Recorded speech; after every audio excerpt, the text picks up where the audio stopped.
there wasn't much I needed to do. I didn't really have to give up much. All I had to do was sort of. Yo, what's up, guys? Welcome back to another episode here at Sobriety University. On this channel, we talk about addiction and recovery-related topics. And we're back with Nick, by popular demand. Nick, how are you doing tonight? Hey, Joel. Well, thank you. Yeah, you're welcome. Thanks for coming back on the channel here. We took a little poll from you guys, and you said you really wanted to hear kind of some of Nick's story about his addiction with a variety of substances. So that's what we're going to dive into tonight. Before we begin, like, comment, subscribe. And what got you into addiction? Like, when in your life did stuff start to, become an issue? Yeah, like early. So I think if it wasn't my first drink, I just loved. Like, it was like, wow. And I first smoked weed, I just loved. And then I don't know if I was like crossed that line of addiction the first drink, but within a few of the first drinks, I just drank. I just couldn't stop, but certainly didn't want to stop, and just really got that taste and that thirst for it, and caused trouble and had a completely different personality. So it was like, it was as young as 14, 15, where people would say Nick's an alcoholic. And not that I was drinking every day, but when I drank, I changed. So, I remember friends' parents would go, well, Nick's an alcoholic. I'm like, what are they talking about? I only drink on weekends. So, yeah.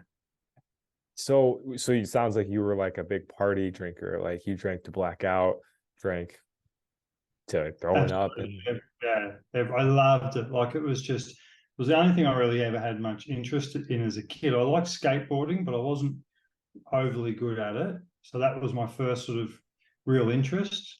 And then alcohol and weed just blew that out of the water. Like, that was from then, that was my first love, and the only thing I was really interested in, getting wasted and partying on the weekends. Yeah. Man, you and I are a lot alike, and those are my two vices too, weed and alcohol. And I think for many folks, especially the young folks that are out in college, I mean, I'm here in UW-Madison, and it is like one of the biggest party schools in the nation. So weed and alcohol, it goes like weed, alcohol, school, and then everything else. So I totally understand that. And were you somebody that would do them at the same time? Like, did you get like crossfaded where you would drink and smoke? Yeah, well, it's taking me back in time. So I would, the combinations. I was my own chemist. And then especially as I'm not that much older, 15, I started to find, some amphetamines and LSD, and then it was a matter of getting them in the right order. And I didn't like smoking weed and then drinking, because I didn't sort of party, but I really liked drinking, getting really, really drunk, and holding off smoking weed, because it was actually took self-discipline to hold off smoking weed, and then smoking at the end of the night. And then I really enjoyed it. And again, when I found LSD and amphetamines, it was like, yeah, take those first. Well, no, drink a lot, then take the LSD, and then, I can't even really quite remember. But and some nights I'd have the best time, and then I would be like, I had the recipe, but it wouldn't always work the next time I tried the same recipe. Or often too, my discipline in trying to hold off for the right times, I'd end up just consuming too much in the wrong order, because I lacked the discipline. Yeah. Oh, man.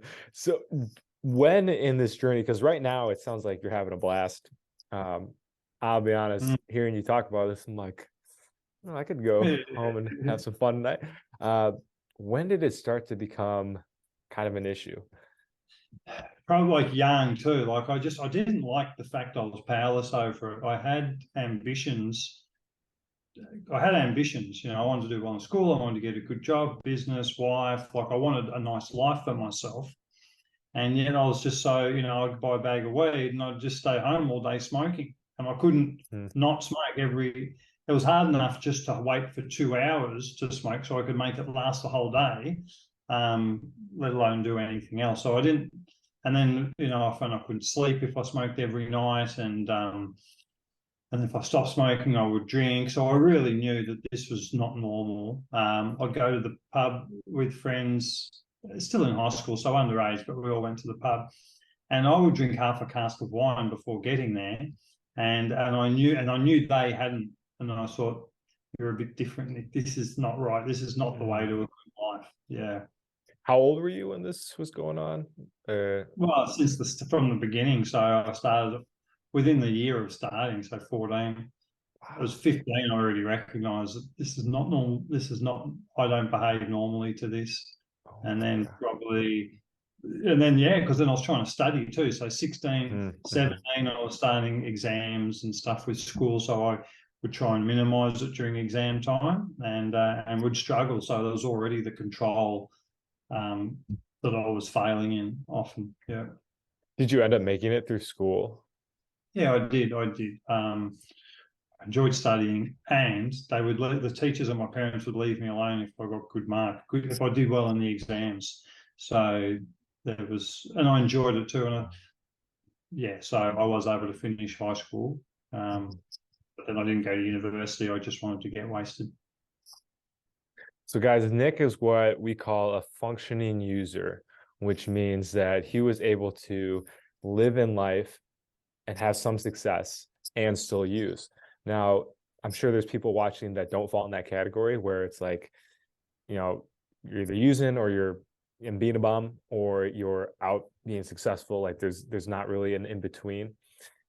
Was there a point for you where it started to switch from, okay, I'm functioning, life's going okay, to like, fuck? Yeah, there was. So it was going to university. So it didn't last very long. So when I was 18, I'm like, all right, I finished year 12. Didn't do as well as I could have in year 12 because I was smoking a bit towards the end of my exams where the pressure sort of got to me. So I didn't perform as well as I could, but I still got through and did okay. And went to a good university studying science, and I just couldn't do it. I'd go to uni, and if I couldn't find anyone to smoke joints in the park, I'd go home and smoke bongs. Yeah. Oh man, I'm remembering the days. Just for a little nostalgia here, what was your way to smoke? What was your preferred? Back then, bongs. Yeah. Bongs. Okay. Wow. Dirty bongs. Yeah. Were you a bit like huge bong guy or like more like a portable? Oh, whatever was there, to be honest. I wasn't particularly fussy. Man, and did you ever get into concentrates? Well, this is going back. Like I'm 47, so this is when I was this is when I was 18. So there wasn't concentrates. I didn't even know of strains back then. And also in Australia, even now, concentrates aren't a huge thing in Australia. We don't have like stores or anything. It's all still mostly underground. Yeah. That's interesting. Concentrates are super big now, especially in America, and they get you really, really high. And so it's interesting to hear that even though you guys didn't have concentrates, that you were still finding difficulty with it. And I think that just says how powerful weed is. So moving a little bit to like the LSD and the other stuff, when did you, I guess, start to realize like maybe some of those harder drugs were playing a role? Well, I was still, I didn't see addiction in LSD. I knew amphetamines was probably addictive, but it was only in those earlier years, it was only the alcohol and the weed that I considered dependent. So it wasn't, LSD is not really addictive, and I never really got an addiction with amphetamines. I did get an addiction to heroin years later in my life. I was not that many years later, and I was like 22, 23. I did use heroin for about 18 months. Yeah. Wow. How did you get into that? Well, I went to, I got clean for a year. So I went to rehab when I was 19, got clean. Well, it wasn't really, it was like a 6-week rehab. So I don't know if you really call it a rehab. 6-week program. And then I did stay clean for a year, and I went to support groups. The problem was when I went to support groups, they were all heroin addicts. And I could just see that alcohol and cannabis had sort of failed for me. And I thought, well, the next step in that, and I knew I was an addict. They convinced me of that. I thought, well, the next logical step is heroin. If I'm going to relapse, that's probably the one that I would enjoy the most. And they were right. So when I relapsed, it was like, well, I went back to alcohol and weed, but didn't overly like it. And I knew where that road ended. It wasn't, great. And I thought, well, and heroin was new and exciting. And so I thought I'll give this for a while until I burn out on this as well, which was the case a couple of years later. What was heroin like? I've never used it, so that's... I mean, everyone's probably had... it's an acquired taste, so it's not as enjoyable in the beginning as it is a little bit down the track. I mean, most people have had painkillers, strong painkillers, if you break an arm or if you're in hospital. So it's quite enjoyable. It numbs physical, emotional pain, takes away fear. And then it all sounds pretty good, I suppose.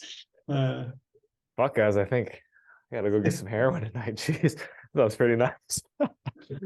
Guys, comment down below if you've experimented with heroin. It's something I know, as you've probably seen, that I have not talked about on this channel because I've not used it. However, it is, I mean, I think when I think drug addiction, at least when I was younger, before I got into drugs and stuff, that's what I thought about, like heroin, doing needles and stuff. So yeah, comment down below, especially if you would like more content on heroin, because we can find people I know that have gotten through it. And like this man right here, how did you get through that? Because I've heard withdrawal from heroin is just brutal. Withdrawal was hard. I actually went I couldn't stop. I went to the doctors and they put me on methadone, and I could stop with methadone, but then methadone's quite addictive. Yeah, right. And then I was like to give you a couple of years, and a couple of years later, I'm still on methadone, but I was able to, through a detox and using a drug called naltrexone, and it's all pretty messy. And eventually, I did stop. It was really hard to stay stopped. It burns an imprint in your mind, because it burns. Whatever it is, just when it's really hard to not go back to. You might be strong for 60 days or 90 days, and then you might only be weak for an hour in one day. So, and then it's too late. You're high, and then it's really hard. And it's just there's a strong call to it. And I could get clean, but I could not stay clean. So I went to support groups, and I had to have help, like in a spiritual way, and with the 12 steps, and that was the only thing that was able to someone helped me, took me through the 12 steps, and that was how I was able to stop relapsing. It was quite magic, really, that happened. That's crazy, man. I can't even fathom having to go through that. There's a guy that I follow on YouTube, and he's the one that actually got me into YouTube. I have a course from him that he taught me how to make videos. His name's Victor Odo, and he's like, I don't know, he's probably like in his 40s, so around your age. And he shares a lot of, he went through a heroin when he was younger, like from 19 to like 22 or something. So he quit when he was pretty young as well. And he just shares how it was like, he just kept going back to it, like kept relapsing. He'd go to rehab over and over again, and he'd get clean, and he'd be like, I'm finally free. And then, like, that's crazy just to hear you say it, that all it takes is 1 hour to slip back. Yeah. Because I almost think with like alcohol and weed, like that can happen too. However, maybe there's not as strong of a pull as with the heroin. That could be just me speculating. It is strong for some people with alcohol. I know alcoholics have the same, and it also alcohol and heroin does hit very similar receptors. So, so I can imagine that being the same. Cannabis for me, the same, but just on a much lower scale. So Yeah, yeah. It's similar sort of mental processes that I haven't returned to heroin in all those years, but I have smoked weed more recently, and it's a similar sort of process, much easier to stop, uh, and but not that sort of the taste and the desire is not so strong. I still end up going. I still end up going and getting some and vaping it. Well, I haven't done for quite a while, but Yeah. recent years. But so it doesn't have the same strength, but it's sort of the same process. I'm doing something that I said I wouldn't. Yeah. Yeah, that's kind of the nature of addiction. Like just having that that oath to yourself and breaking it. I mean, I still Doing deal with something you that. said you wouldn't. Yeah, I deal with that with certain foods and stuff. So it's a lifelong battle for sure. Yeah. So that was some pretty heavy stuff, man. Appreciate you sharing that. And I think now we're gonna move into some of the more uplifting things. Like Let's do it. like what were some of the benefits when you did quit? Like those first. Yeah, so that's a good point. So I'll go back to my earlier years. I'll do both actually. I'll do my early years when I quit, and then when I had to quit the less Cool. disruptive drugs, in my 40s. So in my 20s, my life, I was they say it in recovery literature: jails, institutions, and death. So that was where I was headed. I was already unhealthy. I had renal failure, like Whoa. 22, for taking like having too many pharmaceuticals and just being messy. So I was, my life with drugs, I was probably going to die, maybe end up in jail, or, best case scenario would be like living in a men's hostel, and like there was no functioning, there was no getting a job, maintaining, keeping relationships. So the benefits was really a life compared to an existence. Yeah.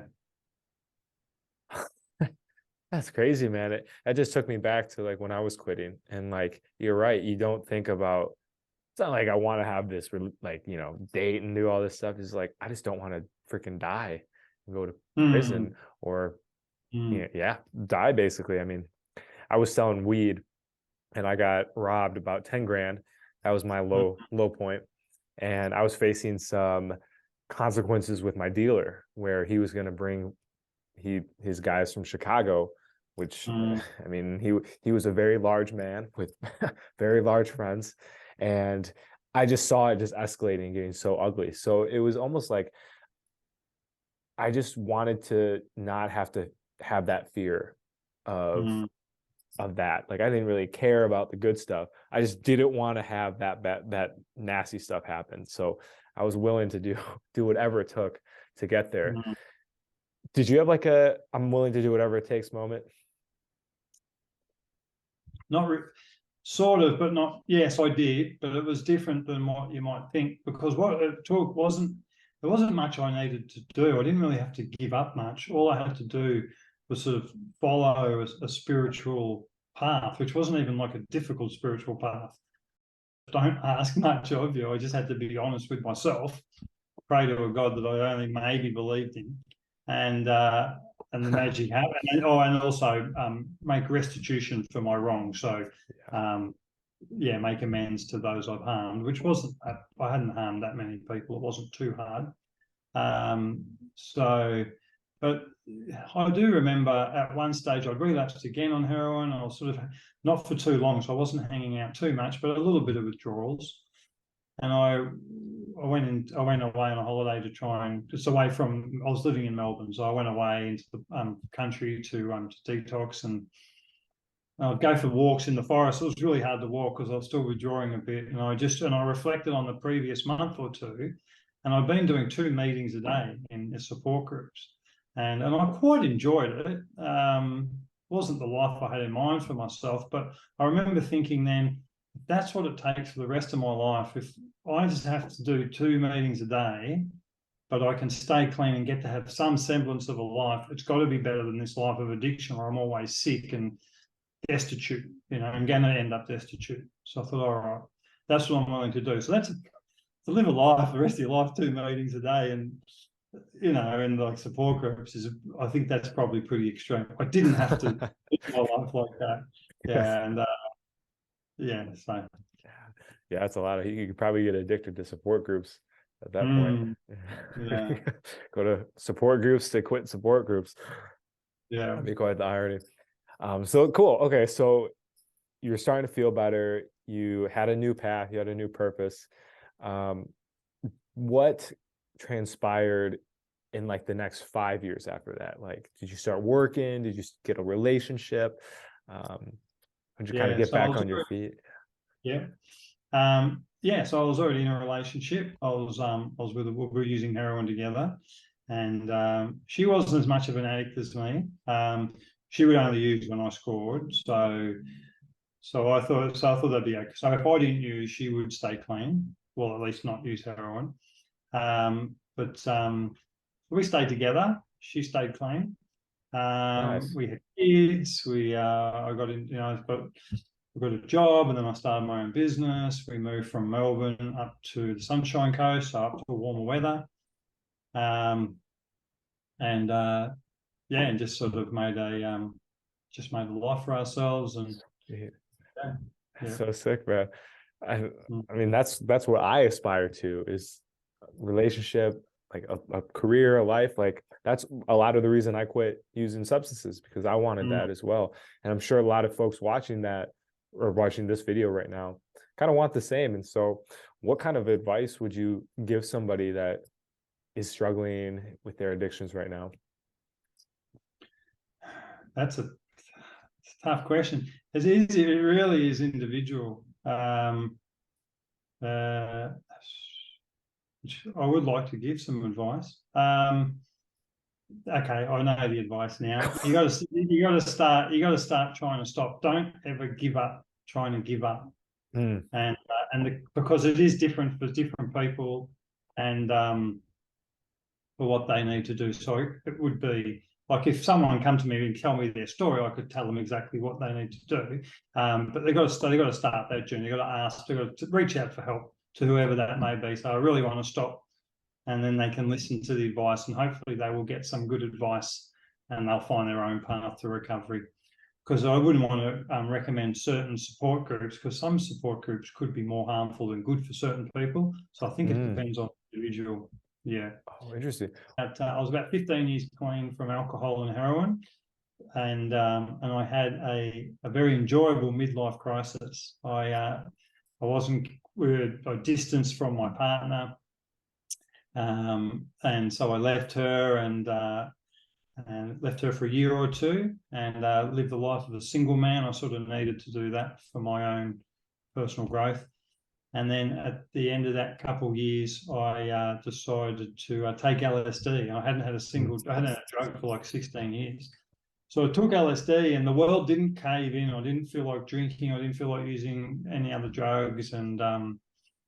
But it did open the door for me that I could try drugs that weren't particularly addictive, like LSD, MDMA, mushrooms, cannabis. And so I did do that for a couple of years, few years. I really enjoyed it, and I felt like I reclaimed my youth, because I really wanted Wow. to take all the drugs in like a health and safe way when I was a kid. But I was a kid, and I was like immature, and I was always drinking too much. So it messed up with this. So I really did get to enjoy. It was like a midlife crisis. I got to Mm. enjoy my teens in my 40s with money and like all the things a 40-year-old has. Yeah. Um, and I was single, and yeah, so I was sleeping with the girls I wanted to sleep with in my teens, and well, not the teens, but you know that sort of level of woman, and yeah, so I loved it. And then, but then at the end of those few years, I was like, oh, I could see my future and see a clean future is going to be better for me. Mm. Also, not so much of a uh, I can't think of the word, but being with one woman, I also thought was going to be better for me. So I thought, all right, stop taking drugs, and I'll settle down with one woman. So I proceeded to do that, and found a really good woman, and we got together. And then I thought, well, now I've got this really good woman, it'd probably be fun to take drugs with her. So we took LSD and MDMA, and I smoked weed, and she enjoyed it. but she wasn't an addict. So she was Okay. like, we did that for a year, and then she's like, I'm going to stop. She goes, I'm not going to do that anymore, but you can. And I'm like, well, this is really awesome. I've got a sports car, a good business, I've got a hot young wife, and she's also my nurse when I want to get really wasted. So I was doing that. So we're part, and I wasn't drinking. I was looking after myself. I was healthy. Business was going good. So it was good, but drugs still take their toll. I became more self-centered, more internal, less loving, less sharing with her. I was a different person on drugs. Even though I wasn't a terrible person, like smoking weed and taking LSD, I wasn't as good a man as I am when I'm clean. And she was very patient with me, but she'd always let me know, I prefer you when you're clean. I'll support you. I'll be with you when you're not, but that's what I want. So, and then eventually that's what I wanted for myself. My self-love sort of, okay, I want that too. And so then I went through the process of getting clean, relapsing on smoking weed, getting clean again, relapsing again, and then finally, I've been doing that for the last few years actually, but it's probably been about 6 months again since I've smoked weed. Yeah. Man, what an adventure. Like, oh, holy crap. This guys, I think the message here is that everyone's story is different, and that, you know, at the end of the day, like Nick said with his advice earlier, like, as long as you don't give up, not giving up, however you said that, like, that's what matters, is that I'm giving up. Yeah. because even though Nick had that experience where he got to have some fun again and kind of re-heal some of those maybe lost time from childhood, you were back on it, and you continue to stay on the recovery path, even though your I guess approach might not be complete abstinence 100% of the time. So that's good to know that, you know, for everybody it's going to be a little different, and that it's, again, what matters is that you're trying and you're putting the effort. And that's really cool too, that you recognize that you were behaving a certain way when you were using, that a part of you didn't quite like. That was not proud of it. And the trajectory, when I'm clean, the trajectory is just sort of maybe bumpy, but does go up. And when I'm not clean, the trajectory is, and with, you know, with not strong drugs, like just with cannabis and LSD, it was just sort of slowly going down like a frog in the boiling water. Nothing was going bad, nothing disastrous, but I could see distance into the future. My life was going to be way worse off. So, yeah. That's exactly how I feel too when I'm in my addictions. Like for me, it's right now, it's like when I watch too much TV. So movies, TV, like it's not like bad. Like I still go to work, I still make money, I still go to the gym.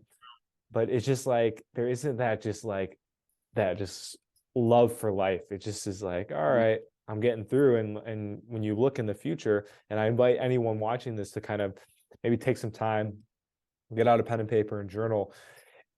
If I'm to continue down this path, where do I see my life in 5-10 years? And that can be a real wake-up call. Like it might not be pretty, and it might not be ugly, but it might not be beautiful. And so that's definitely something that I did when I was trying to quit, was like, okay, if I keep doing this for the next 5 years, 5 years is going to go by and I'll probably be in the same position, like literally on my couch in the same position with the bong in my hand. It doesn't seem very, very, very pleasant, especially seeing like all my friends like getting degrees, having relationships and stuff. Now, how are they actually doing besides social media? We don't know, because social media, you know, is kind of a buffer. But yeah, Nick, thank you so much for coming on today. This has been awesome, and you had a lot of great insights and wisdom. Guys, comment down below what you thought of the interview, and if you have any questions for Nick. So if you're interested, fill out the application. Then we'll set up a Zoom call with you so we can see, you know, like what Nick just said, if you guys jive or not.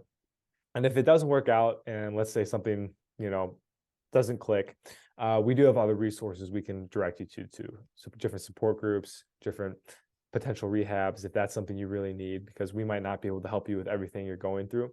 And ultimately, at the end of the day, we just want you to live your best life and get free from the addiction, because I mean, it's insidious. We both know firsthand. So guys, thank you so much for watching. Have a great one, and talk to you soon. Peace.